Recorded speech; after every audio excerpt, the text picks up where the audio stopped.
29. Vou botar lendo para os irmãos. Diz o seguinte: e aquele que me enviou está comigo.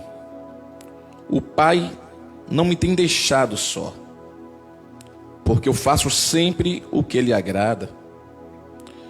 Dizendo ele estas coisas, muitos creram nele. Jesus, pois, dizia aos judeus que criam nele: se vós permanecerdes nas minhas palavras, verdadeiramente sereis meus discípulos, e conhecereis a verdade, e a verdade vos libertará. Responderam-lhe: somos descendência de Abraão e nunca servimos a ninguém. Como dizes tu, sereis livres?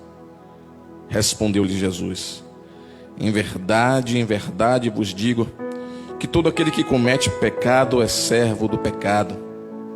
Ora, o servo não fica para sempre em casa, o filho fica para sempre.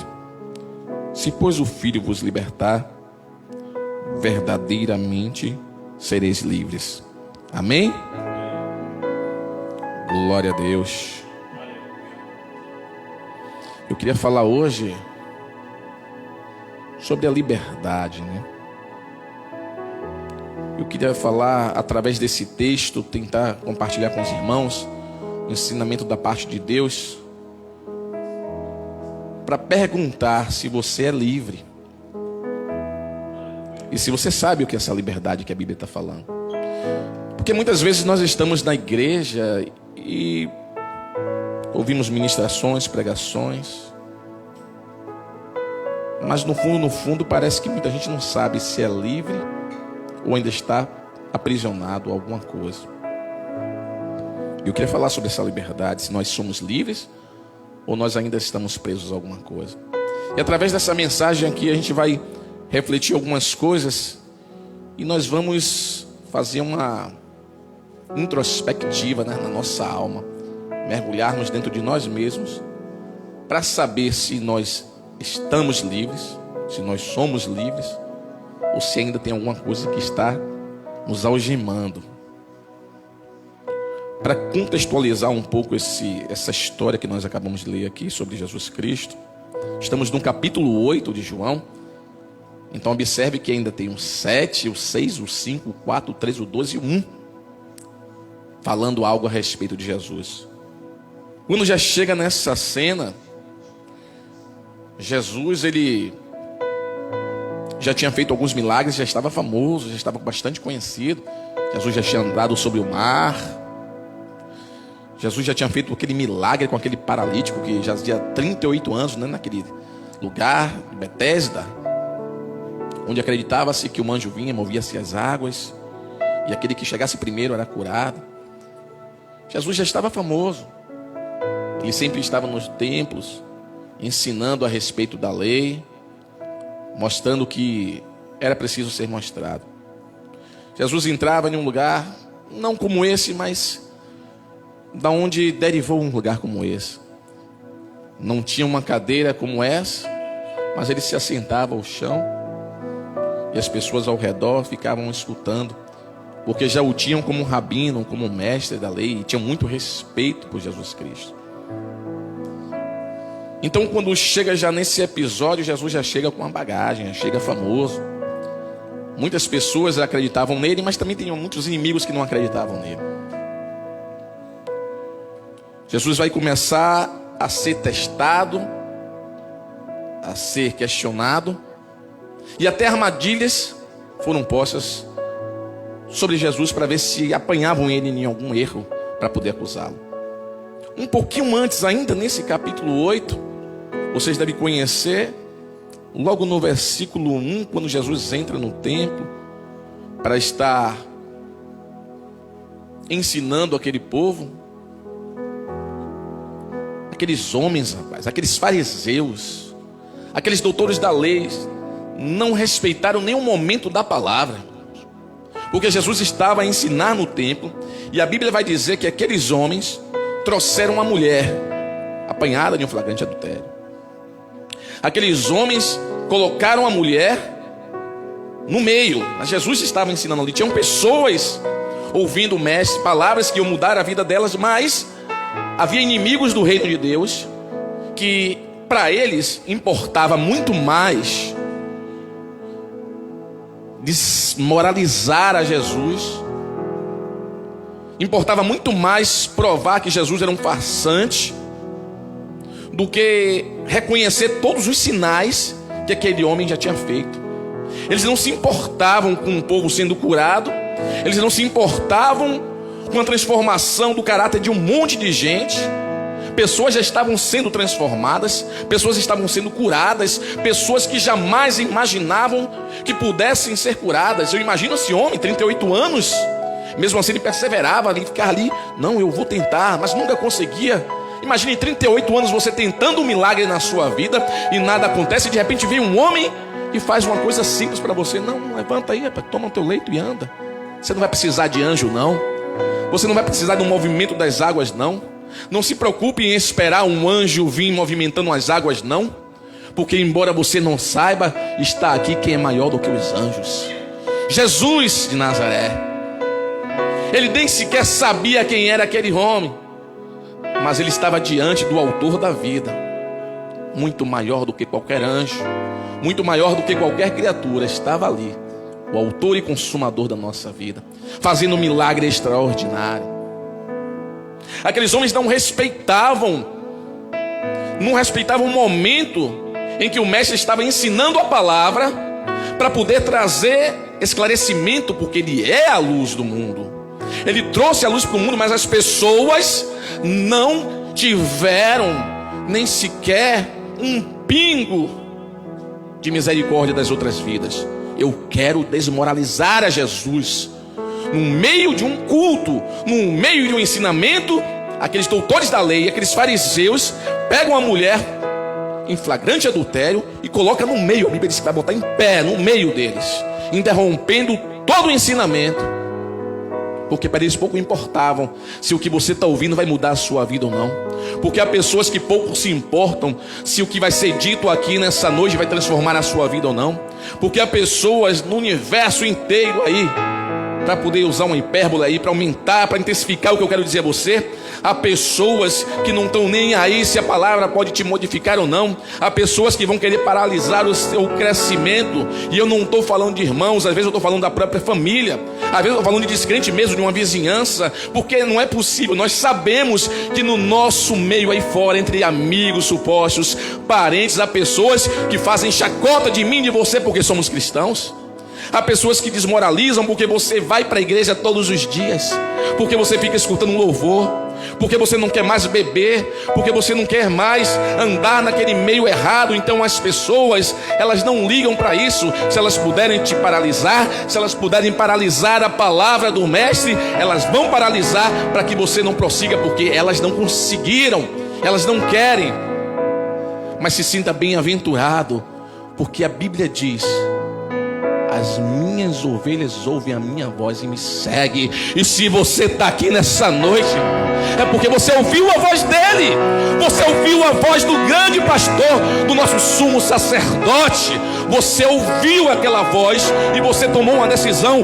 Eles não conseguiram, mas você e eu conseguimos. E é por isso que nós glorificamos a Deus, porque estamos aqui, estamos alegres. Eu agradeço sempre a Deus. Eu choro orando a Deus, dizendo: meu Deus, obrigado, porque eu escutei a tua voz, eu te segui, Senhor. Porque aqueles que ouvem a voz do pastor seguem o pastor. Que maravilha, que privilégio de nós estarmos aqui. Mas ainda que tentem te paralisar, ainda que tentem fazer com que a palavra não tenha efeito, não vai adiantar nada. Sabe por quê? Porque segundo as Escrituras, ela vai dizer que a palavra, ela é viva, ela é eficaz, ela é mais penetrante do que espada alguma de dois gumes. Ela pode penetrar a sua alma, fazer divisão entre corpo, meu Deus, entre alma e espírito, juntas e medulas. E tudo isso sabe para quê? Para você saber que a palavra vai fazer discernir o que está aí no seu pensamento.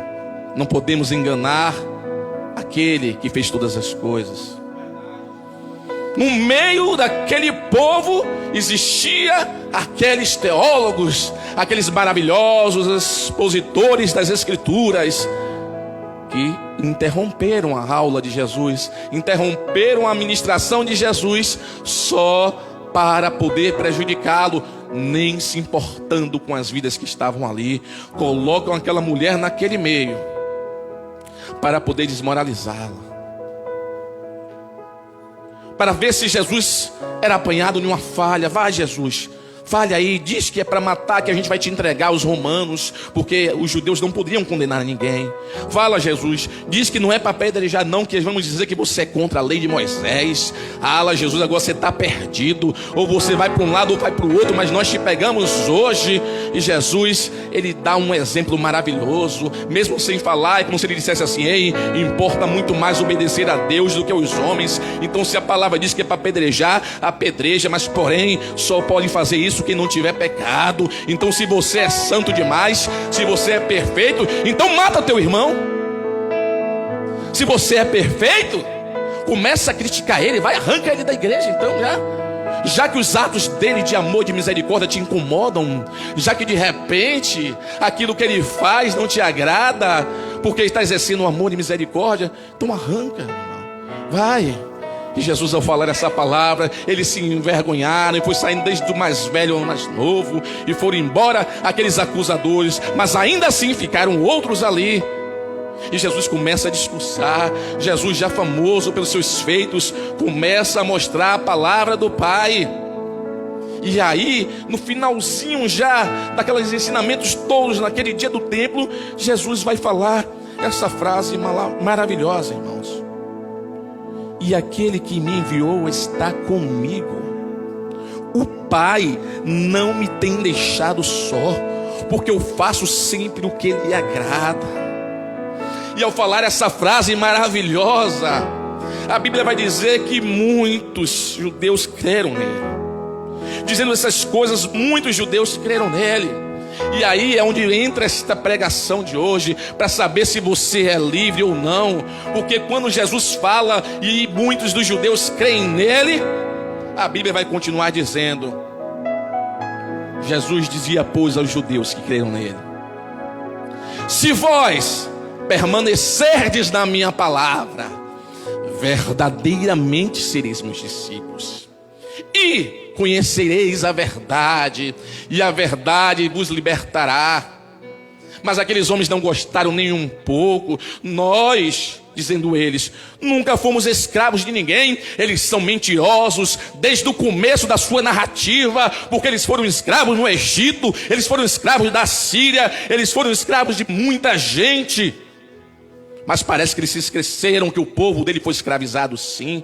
Desde a sua primeira narrativa eles já começam mentindo. E é por isso que no finalzinho Jesus vai dizer que você é filho, é do diabo, do pai da mentira, que tem mentido desde o princípio. Mas Jesus falou para aqueles que criam nele: nessa noite, eu não, a palavra vai falar no coração daqueles que creem na palavra. Porque aqueles que não creem na palavra de Deus, entra pelo ouvido e sai pelo outro, e vão ser comparados até junto com esses aqui, doutores da lei, que não se importavam com a verdade. Fala uma coisa bem dolorida, mas é a verdade. Tem gente que não suporta ouvir isso aqui. Sabe o que é? É que aquele que conhece a verdade não tem como se desviar. Eu não estou dizendo que você não tem como pecar. Você peca, você pode até cair, mas você levanta na hora. Você levanta chorando. Você se arrepende no pó da cinza, como Davi fez. Você não consegue ficar prostrado, porque tem um selo em você, tem um selo do Espírito Santo, que não pode ser arrancado por ninguém. Porque Deus não é homem para que minta, nem filho do homem para que se arrependa. Ele te selou, está selado. Por que pessoas não desviam e outras desviam? Repare um contexto aqui, meu irmão. Olha, Jesus estava dizendo para aqueles que creram. Primeiro passo, você tem que crer. Depois Jesus começa dizendo assim: olha, se vocês permanecerem na minha palavra, eu vou te dar uma promoção. Vocês vão ser meus discípulos. Só que maravilha. Mas como é que eu viro discípulo do Senhor Jesus? Eu tenho que permanecer. Sem permanecer, não tem como ser discípulo. E aí vem um texto que todo mundo ama falar, né? E conhecereis a verdade vos libertará. Só que ninguém prestou atenção em uma coisa. Para conhecer essa verdade liberta. Ei, primeiro você permanece. Depois que você permanece, você é promovido a discípulo. Aí depois que você é promovido a discípulo, é que a Bíblia vai dizer que a verdade te liberta. A verdade não liberta ninguém que não permanece. Se saiu é porque nunca conheceu a verdade. Repare que Jesus disse assim: ei, se vós permaneceis da minha palavra.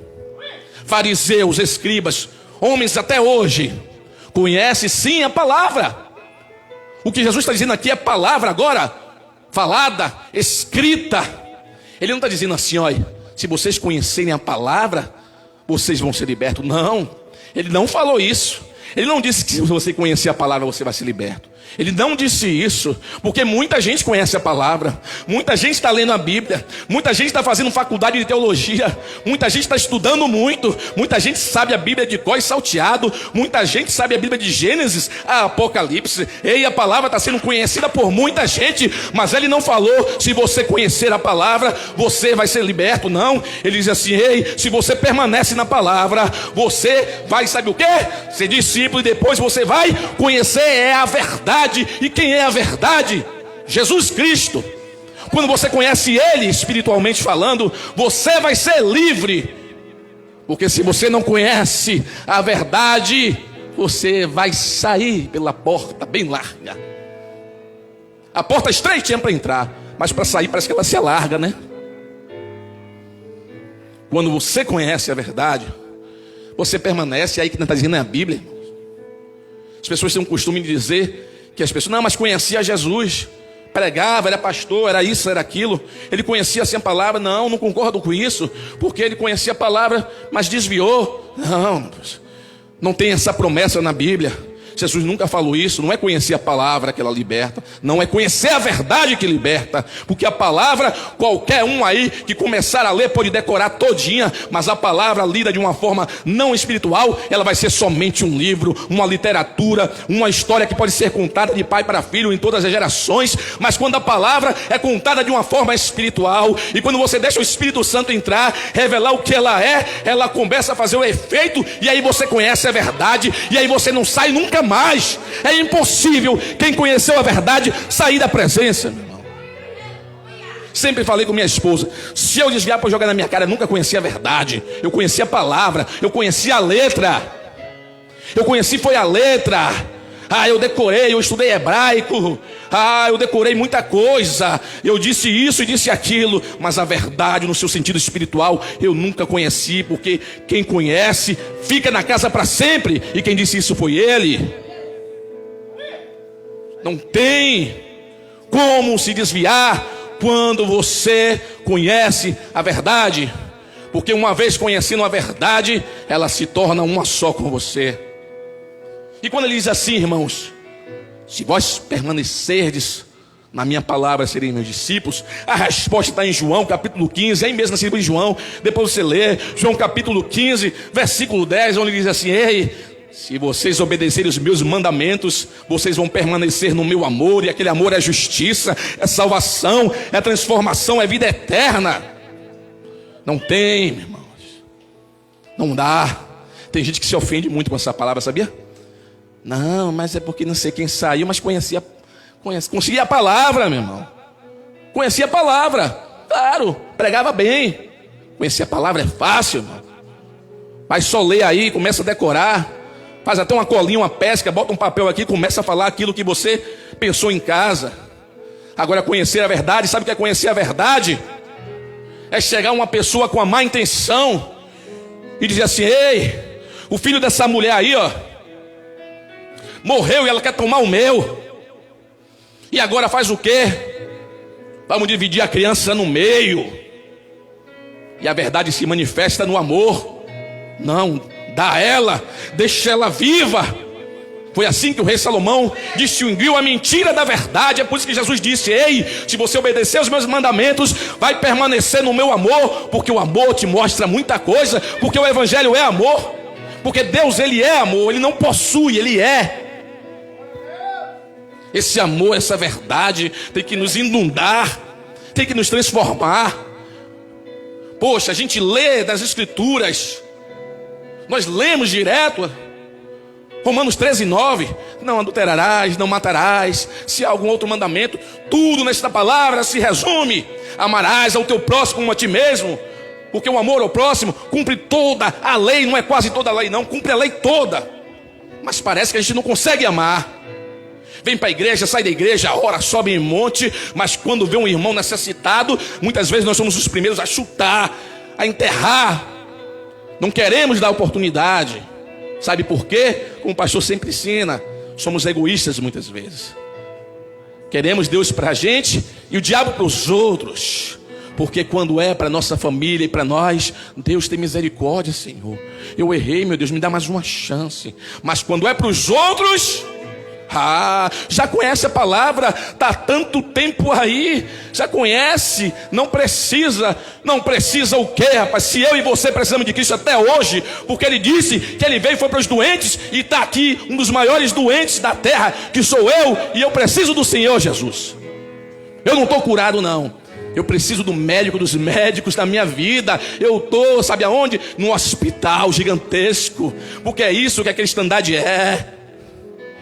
Um grande hospital onde tem pessoas doentes em tratamento, onde só vamos receber alta quando o médico dos médicos, o rei dos reis, vier na sua glória imensa com seus santos anjos para poder julgar e buscar a sua igreja. Mas por que nós lemos isso tudo e não conseguimos mudar? Sabe por quê?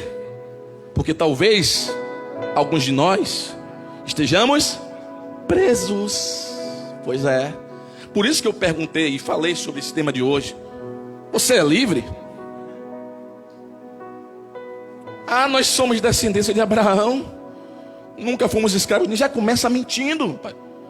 Que antes dos avós dele nascer, ele já era escravo no Egito. Está querendo falar o quê? Então nós precisamos entender. Nós precisamos entender que essa liberdade que Cristo está falando é uma liberdade espiritual, que não deixa você ficar em uma prática pecaminosa. Você não vai ser perfeito, não tem como. Mas isso não te dá liberdade para uma libertinagem. Isso não te dá autorização para pecar. Você tem que buscar a todo custo uma perfeição que você sabe que não vai ter, mas você não tem o direito de não tentar, porque você só vai ser perfeito quando o Rei dos Reis vir te revestir. Porque se fosse perfeito, não precisaria ele voltar, irmãos. Porque ele diz na palavra dele que esse corpo corruptível, que apodrece, que morre, vai ser transformado, revestido, ou seja, vestido de novo agora por um corpo incorruptível que não morre mais.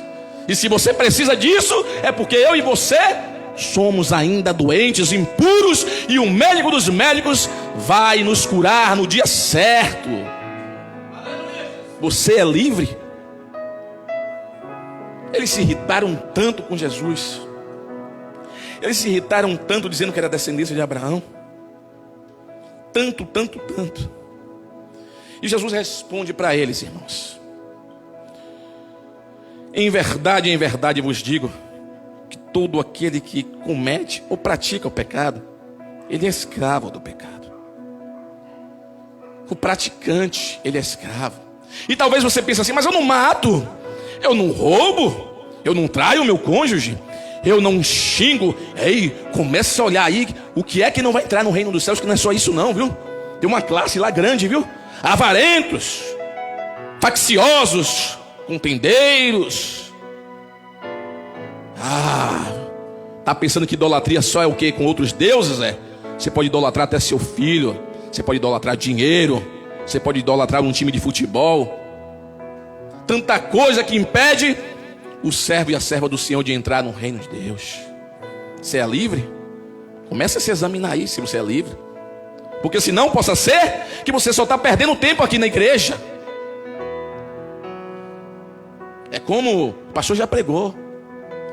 Para nós temos carinho, temos esse afeto, esse amor, essa vontade de insistir em muitas pessoas. Mas Jesus, quando deu o discurso dele para os apóstolos, para aqueles discípulos, aqueles 72, foram todo mundo embora, ficou 12, né? Vocês não vão não? Ele não fica assim, por favor, fiquem aqui, porque não tem mais ninguém, só tem vocês 12. Não, vocês não vão embora não? Esse critério, esse carinho todo é meu, é do pastor, é nosso. Mas Jesus, ele não precisa de mim, de você, nós é que precisamos dele.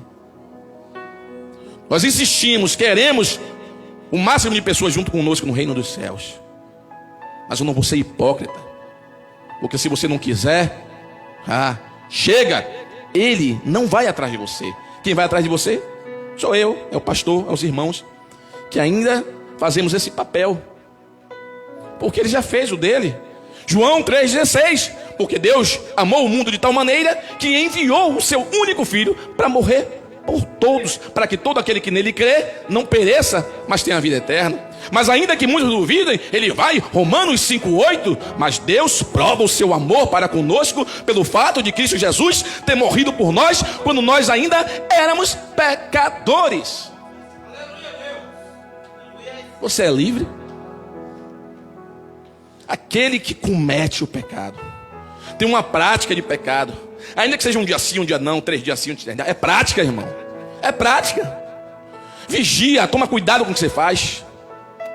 Está assistindo o que não convém? Suplica a Deus o favor. Deus, em nome de Jesus, tira isso de mim, porque na verdade eu sei que os meus olhos se atraem por essas coisas, mas dentro de mim há uma alma que clama ao Senhor. Tira isso de mim, meu Deus, me fortalece, porque de mim mesmo não consigo. Porque foi essa oração que eu fiz com Deus. Essa oração eu fiz com Deus quando eu achava que era impossível parar de trair minha esposa, quando eu ainda não era cristão, mas eu queria parar. Eu disse: Deus, eu não consigo, é impossível para mim. Há algo dentro de mim muito perverso que não me deixa parar. Eu choro, eu não quero, mas eu não consigo. Aí eu me lembro do apóstolo Paulo no capítulo 7 de Romanos falando: ei, miserável homem que sou, quem me livrará do corpo desta morte? Porque o bem que eu quero fazer, esse eu não faço, mas o mal que eu não quero fazer, esse eu consinto. Mas ele entra já no capítulo 8, versículo 1, já, meu Deus do céu, falando uma coisa tão linda: pois agora nenhuma condenação há para aqueles que estão em Cristo Jesus, que não andam mais segundo a carne, mas segundo o Espírito. Há uma transformação de vida, irmãos. Você é livre? Veja se você está em alguma prática que não agrada ao Senhor. Como é que eu sei disso? É muito simples. Porque antes mesmo do Espírito Santo ser derramado sobre a terra, Deus já colocou algo em você imaterial. Deus já colocou algo em você sobrenatural. A Bíblia vai dizer lá no livro de Gênesis que Deus soprou na narina do homem. Aí, Deus colocou algo dele dentro do homem, que foi passado de geração em geração. Bem diante de muito tempo, nós já temos algo de sobrenatural de Deus dentro de nós. O fôlego do Senhor, de dentro dele, foi passado para você. Você tem uma consciência, ainda que você não entenda muito de Bíblia, você sabe sim, a tua alma diz: ei, isso não está certo, tem alguma coisa errada. Ela grita, mas muitas vezes você está, sabe o quê? Algemado. Você é livre? A Bíblia diz no livro de Salmos: ei, não porei coisas torpes diante dos meus olhos. E quantas vezes nós assistimos, olhamos para coisas que não engrandecem o nome santo do Senhor. Nós criticamos A e B, nós falamos tanta coisa, mas os nossos olhos estão olhando para aquilo que nos envergonha. E aí, você é livre? Eu sou livre? Será que nós somos verdadeiramente livres? Eu não posso responder por você. Mas você pode crer. Você tem um espírito aí que está falando, e você sabe se você está preso a alguma coisa ou não.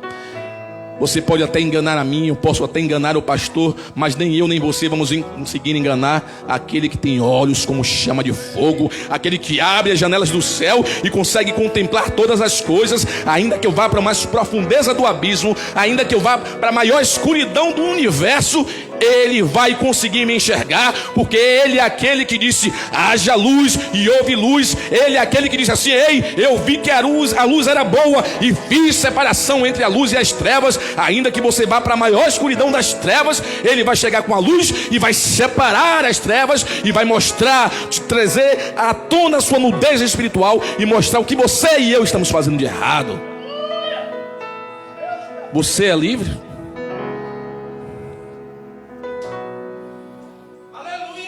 Que Ele diz que todo aquele que comete pecado, ele é servo do pecado. O interessante é quando ele vai dizer: olha, o servo ele não fica para sempre na casa, mas o filho fica para sempre na casa. Jesus não está dizendo que o filho passa uma temporada. Jesus está dizendo que o filho fica para sempre. Então é impossível que aquele que é filho saia para permanecer lá fora a vida toda, porque aquele que é filho volta para casa. Ele cai em si, ele não consegue permanecer na prática do pecado, ainda que o pecado dele seja horrível, ainda que o pecado dele seja mais vermelho, o mais vermelho dos vermelhos, ainda assim ele há de purificar. As suas vestes vão ficar brancas, alvas como a neve. Essa é a promessa, mas para isso é preciso crer. Desde o começo ele está dizendo: olha, e ele está falando para quem crê, não é para quem não crê não. Por isso a Bíblia vai dizer: Jesus dizia, pois, aos judeus que creram nele, porque havia outros que estavam duvidando, indagando, brigando com ele: se vocês permanecerem na minha palavra, vocês vão ser meus discípulos. Aí quando vocês forem meus discípulos amados, eu vou te dar um presente tão grande. Sabe qual é? Eu vou deixar você me conhecer. O meu sobrenome é verdadeiro. Muito prazer, eu sou a verdade. Vocês vão conhecer a verdade. E depois que eu deixar você me conhecer quem eu sou na essência, a verdade de Deus, a verdade que liberta. Depois que eu deixar você me conhecer, eu vou te dar um presente maior ainda, porque eu vou te libertar. E depois que eu te der esse presente lindo da sua liberdade, eu vou te selar, eu vou te adotar como filho, e você vai ficar na minha casa para sempre, porque você não é mais servo. Porque enquanto você era servo, você não tinha uma moradia fixa, vitalícia. Enquanto você era servo, você é como um inquilino. Estava ali, pagando o aluguel, indo para a igreja, cantando, louvando, ministrando, dançando, abrindo culto, evangelizando, fazendo parte de grupos. Enquanto você era servo, você fazia tudo isso. Mas quando você se torna filho, além de você continuar fazendo tudo isso, você agora vai fazer tudo isso com amor, porque eu vou derramar o meu amor na sua vida. Porque a Bíblia vai dizer que o amor de Deus é derramado nos nossos corações através do Espírito Santo da verdade. É através do Espírito Santo de Deus que você ama. Não é por sua vontade, não é pela sua carne. Se você ama, se você está desenvolvendo um amor sobrenatural pelas almas, é porque esse Espírito Santo acabou de derramar no seu coração o amor que vem dos altos céus. Porque é impossível amar com a vontade terrena, porque essa vontade terrena, ela gosta, mas ela não ama. Ela gosta e no momento que você é atribulado, no momento que você é acuado, no momento que você é traído, você não gosta mais, não serve mais para você. Mas quando você conhece o verdadeiro amor de Deus, você vai lembrar do que Jesus ensinou nos evangelhos. Jesus está dizendo: ei, você ouviu o que foi dito para os antigos: ame os teus amigos e odeie os seus inimigos. Mas eu, porém, lhe digo outra coisa: ame os seus inimigos, orem por aquele que vos persegue, porque que galardão você vai ter se você só amar quem te ama? Quando o amor de Deus é transformado, derramado sobre as nossas vidas, nós conseguimos amar sem olhar a quem. E esse amor não é sentimentalismo. O amor de Deus é ação, é atitude. Eu não preciso dizer que amo, derramar lágrimas e não fazer nada. Não é possível que uma pessoa chegue na minha casa passando fome, peça um alimento e eu digo, vai em paz e Deus te abençoe, e despeça ele morrendo de fome. Não, isso não é amor. Mesmo que depois eu vá me ajoelhar, orar, dizer, Deus, muda o cativeiro daquela vida, Senhor, envia o alimento. Não, isso não é amor. Porque a Bíblia diz que se você sabe e pode fazer o bem e não faz, você comete pecado. E se você comete pecado, você está agora em uma prática que você nunca ajuda quem você pode ajudar. E isso também leva lá para o quintal do capeta. Ele tem um quintal, viu? Ele faz um churrasquinho lá, só para brincar um pouquinho, viu? Mas a mensagem que eu quis passar hoje, já estou encerrando, é justamente isso. É uma pergunta. Você é livre? Eu sou livre? Nós somos livres? Será? É para nós refletirmos, irmãos. A Bíblia está aí escancarada. A verdade está aí para ser conhecida. A palavra está para ser lida. Mas a verdade está para ser conhecida. E ela se apresenta, viu? Ela se apresenta de uma forma linda. A verdade, ela quer entrar cada vez mais na nossa vida. Chega a ser uma coisa ridícula quando nós lemos no livro de Apocalipse, capítulo 3, versículo 20, a verdade batendo na porta de crente, irmão. Eis que estou à porta e bato. Se alguém ouvir a minha voz e abrir, não é só ouvir, ainda tem que abrir. Tem gente que ouve e não abre. Tem gente que deixa a verdade do lado de fora e deixa a mentira entrar.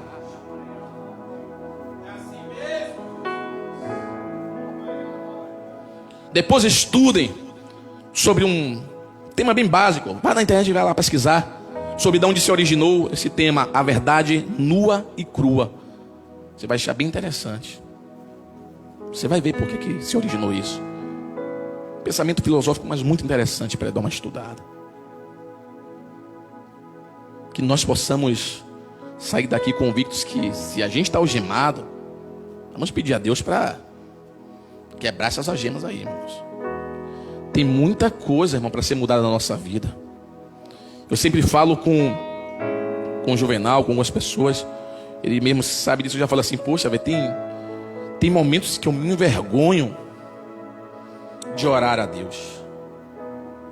Porque eu me ajoelho e digo, Deus, de novo vou te pedir perdão pela mesma coisa, Senhor. É uma vergonha para mim. De novo eu vou ter que te pedir perdão pela mesma coisa, Senhor. Isso é vergonhoso se você também faz isso. Se você continua errando nas mesmas coisas, por mais que seja simples, irmãos. Nós deveríamos nos sentir envergonhados, presos sim, algemados pelo pecado. Porque o pecado não é isso somente o que as pessoas dizem como matar, roubar, adulterar. Não, tem tantas coisas que se caracteriza como pecado que pode nos levar para o inferno. E a gente aqui muitas vezes não nos arrependemos. E a maior coisa que nos impulsiona de uma forma negativa a nos afastarmos de Deus é justamente a falta de amor. Cristo, ele pregou praticamente amor. Ele deu os ensinamentos sobre não pecar, falou tanta coisa, mas ele amou tanto, irmãos.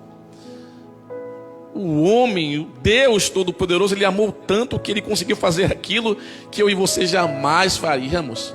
Depois de ter sido chicoteado, cuspido, esmurrado, sofrido tanto por mim e por você, ele consegue olhar para o céu e dizer, Pai, perdoa, porque eles não sabem o que fazem.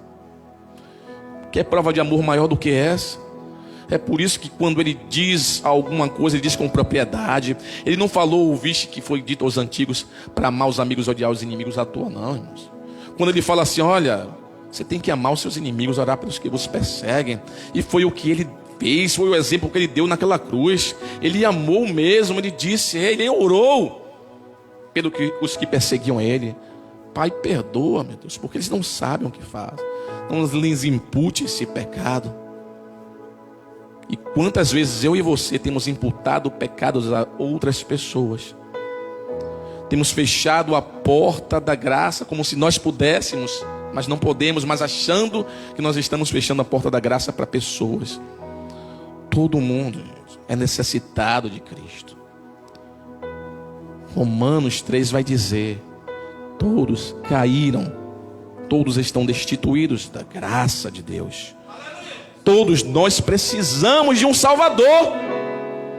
Sem Ele estamos perdidos. E aí eu digo, todos estamos perdidos. Sem Jesus, os que estão lá fora e os que estão aqui dentro estão no mesmo patamar. Está todo mundo perdido. Eles precisam e nós precisamos ainda mais.